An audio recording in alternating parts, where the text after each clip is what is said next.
Hello students, welcome back to my YouTube channel professor Shubham Tiwari, जहां पे provide होता है हमारे कॉमर्स क्लास वाले बच्चों के कंप्लीट जितने भी आपके सब्जेक्ट हैं उसके syllabus, paper pattern and most important questions की वीडियो एंड कुछ ऐसे सब्जेक्ट जिसकी कुछ series means specially practical subject की सीरीज आपको देखने मिलेगी।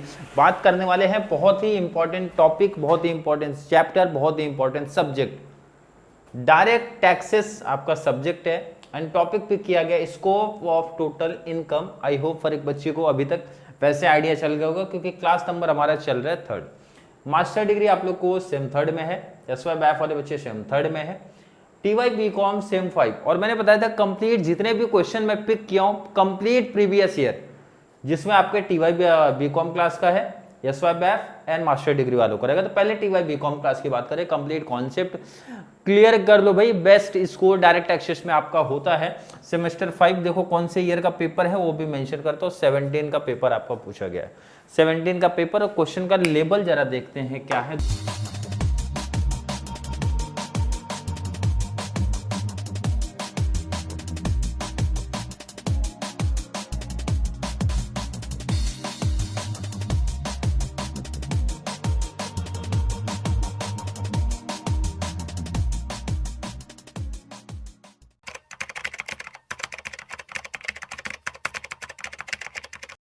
सिंपल सा टॉपिक है, क्या ध्यान में रखना था सर? जो इंपॉर्टेंट चीज है भाई, अगर इंडिया वर्ड आया, इंडिया में आपने कोई इनकम बनाया है, मींस इंडिया से आपने इनकम जनरेट किया है और इंडिया में रिसीव किया है, अगर दोनों में से कोई भी वर्ड आए, इंडिया वर्ड अगर दिखा तो तीनों में टैक्सेबल आपको दिखाने का है। लेकिन सर जब बात आती भाई बाहर की कंट्री है लेकिन इंडिया से कंट्रोल आप कर रहे हो, तो दो केस में आएगा। पहले दोनों केस में बाहर की कंट्री आपने बाहर ही रिसीव किया, मतलब बाहर आपने कमाया, बाहर आपने रिसीव किया पेमेंट, तो एक केस में आएगा, पहले केस में आएगा। और कुछ एक्सेप्शनल केस हैं जिसमें नहीं आता, कहीं पे भी नहीं आएगा। तो चलिए टॉपिक को और बेहतर करते हैं अपने क्वेश्चन के साथ में। मिस्टर अनिल हैज इंफॉर्मेशन दिया गया भाई कितना क्या कमाया है। क्या क्वेश्चन क्या बोलता है, देखो इधर, compute his gross total income for the assessment year 2019-20 assuming that he is a resident and ordinary resident but not ordinary resident and last है आपका नॉन रेसिडेंट। और इस तरीके से क्वेश्चंस आपको देखने मिलेगा। क्वेश्चन को जरा सा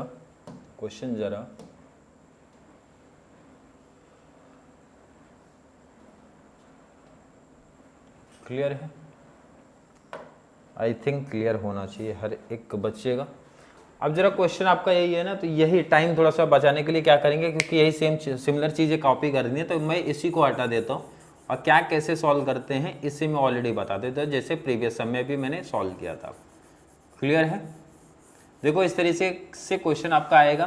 तो पहले तो आपको टेबल फॉर्म में कर लेना है। तो भाई टेबल फिर से बनाओ, फिर से इतनी डिटेल्स लिखो, वीडियो की लेंथ बड़ा करने से बेस्ट है भाई मैं इसको ही हटा देता हूँ। क्लियर है? ये चीजें हटा देता हूं यहीं से मैं, और मैं यहीं पे मेंशन करता हूं। सपोज अब यहाँ पे क्वेश्चन नहीं है, ये मेरा आंसर स्टार्ट हो रहा है। क्वेश्चन आपने देख लिया किस फॉर्म में रहेगा। अब सपोज ये मेरा आंसर शीट आ गया, तो कैसे लिखना है देखते हैं भाई, कैसे अच्छा मार्क्स लेके आना है, फुल मार्क्स कैसे मिलने वाला है, बात करेंगे जरा। देखो आप स्टार्ट करते हैं जरा। प्रीवियस ईयर क्या था भाई? प्रीवियस नहीं, पहले असेसमेंट ईयर दिखा दो। असेसमेंट ईयर देखो 19, ये सब चीज़ें लिख देना, अदरवाइज नंबर कैंसिल होता है। ये सब चीज़ें ध्यान रखना, बहुत इंपॉर्टेंट है, काफ़ी बच्चे मिस करते हैं। और ये आपका आएगा असेसमेंट ईयर, सॉरी असेसमेंट तो लिख दिया ना भाई, प्रीवियस ईयर आएगा। क्या आने वाला है? Previous year. तो प्रीवियस ईयर एक साल पीछे चले जाओ, 1890। ये ध्यान रखना, ये तो कोई कौन से ईयर का क्वेश्चन है वो नहीं लिखना आपको, वो तो कौन से ईयर का क्वेश्चन था वो दिखा रहे हैं। चलिए बात करेंगे भाई, स्टेटस इनका क्या है? स्टेटस है इंडिविजुअल। एंड आप क्या कंप्यूट कर रहे हो भाई? Compute his gross income. क्या कंप्यूट कर रहे हो? Compute his gross total income, ये आप कंप्यूट कर रहे हो। एंड पार्टी कौन है, नाम क्या पार्टी का वो मेंशन करिए, सबसे ऊपर हाईलाइट होंगे मिस्टर अनिल। ये चीजें ध्यान रखना, हमेशा लिख देना है, हमेशा लिख देना है। उसके बाद क्वेश्चन जैसे था ना, ये कॉपी कर दो, कॉपी कर दो, सिमिलर चीजें। इसलिए मैंने बोला कि भाई फिर से क्यों कॉपी करना, क्योंकि यही चीजें हमें कॉपी करनी है, बट जो एक्स्ट्रा चीजें हमें बनानी है वो मैं बात करता हूँ कि आपको यहाँ पे 3 चीजें पूछी गई थी, तो भाई 3 टेबल बना दो। 3 चीजें जब आपसे पूछी गई हैं तो 3 टेबल प्रिपेयर करो। कौन से बताए जा रहे हैं आप देखो जरा यहाँ पे। फर्स्ट ऑलरेडी रेडी है यहाँ पे, तो मैं रेडी ही रखता हूँ उसको। और इंपॉर्टेंट चीज यहाँ पे है तो वो दे। पहले क्या पूछा था भाई, resident and ordinary resident, resident and non ordinary resident and non resident. Clear है? चलिए स्टार्ट करते हैं टॉपिक जरा सा। Rent from a property in Delhi received in USA. भाई आपका रेंट किधर से आया? सर दिल्ली से आया। तो इंडिया में है, इंडिया में है तो मैंने क्या बताया था भाई, इंडिया से अगर आप कोई इनकम बनाते हो या फिर रिसीव करते हो तो सोचना नहीं है भाई, ये तीनों केस में लिख देना है। तीनों केस में आप मेंशन कर दो भाई, इंडिया में अगर आपने कोई भी इनकम बनाई है या फिर रिसीव किया तो तीनों में टैक्सेबल दिखाना, मीन्स तीनों में लिखो। चलिए, income from A business in USA, means बाहर में है आपका बिजनेस कोई भी, but controlled from Delhi. Control कहां से हो रहा है? ये चीज मैंने बार बार मेंशन किया, जब आपका बिजनेस कंट्रोल इंडिया से हो रहा है तो 2 केस में टैक्सेबल आपको देखने मिलेगा, मीन्स 2 केस में अमाउंट आप दिखाओ, थर्ड में नहीं दिखाना है।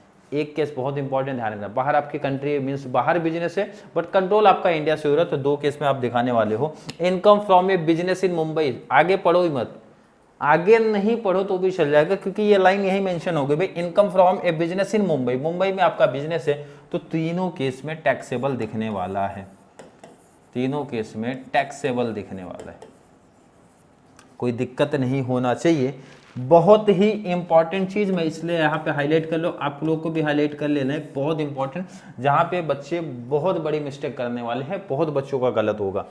Rent from a property in USA received, rent property किधर की है सर? यूएसए की, बट रिसीव्ड भी उधर ही हुआ है, रिसीव्ड भी उधर ही हुआ। जो बच्चे गलतियां करेंगे, देखो इधर क्या गलती करें, आगे लिखा है भाई there but later remitted to India, बाद में देखो इधर रेंट प्रॉपर्टी किधर की थी भाई, आपका यूएसए का था, मीन्स बाहर कंट्री का है, रिसीव भी आपने उधर ही किया, देखो इधर रिसीव्ड देयर, बट बाद में ट्रांसफर मीन्स रेमिटेड आपने किया कहां पर? इंडिया में।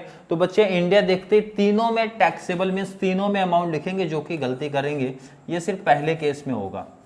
मैंने आपसे बताया था अगर बाहर कंट्री में है भाई, बाहर कंट्री ने आपने कमाया और वहीं रिसीव किया तो पहले केस में।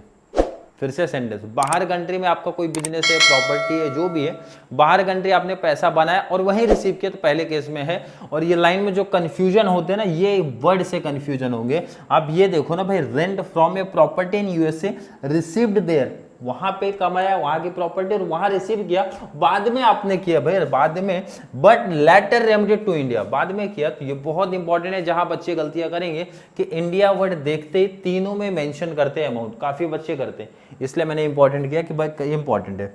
Interest from deposit with Indian bank, Indian आया तो सर सोचना नहीं भाई, ये तो तीनों केस में दिखने वाला है आपको, तीनों केस में दिखने वाला है। कोई दिक्कत, कोई कंफ्यूजन होना ही नहीं चाहिए। Income received in USA for service rendered in India, मतलब आपने बाहर पैसा रिसीव किया बट सर्विस किधर दिया? सर इंडिया में दिया। तो मैंने बताया भाई, इसका मतलब है कि भाई इंडिया से ही पैसा बनाया ना आपने, तो तीनों केस में टैक्सेबल आपको दिखेगा।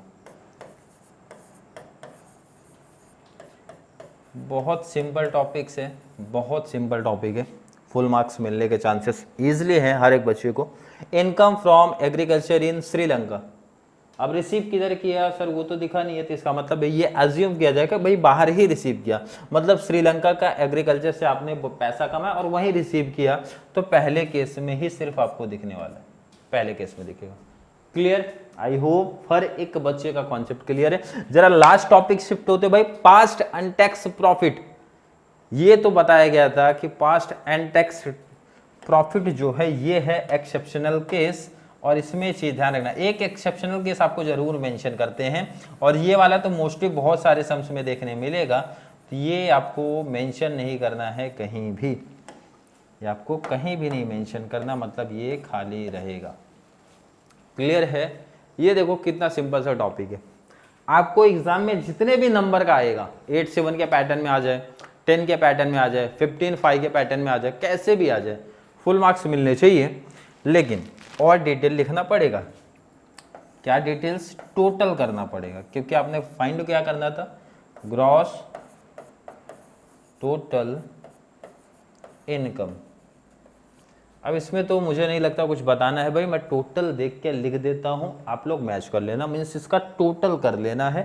टोटल जो कि मैंने पहले से लिख के रखा है तो मैं वहां से मेंशन कर देता हूं। 770 पहले का आ रहे हैं, 7,70,000।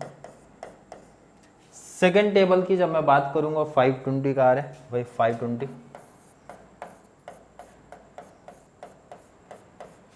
एंड अगर लास्ट वाले पार्ट की बात करता हूं जब मैं, 430 का आ रहा है।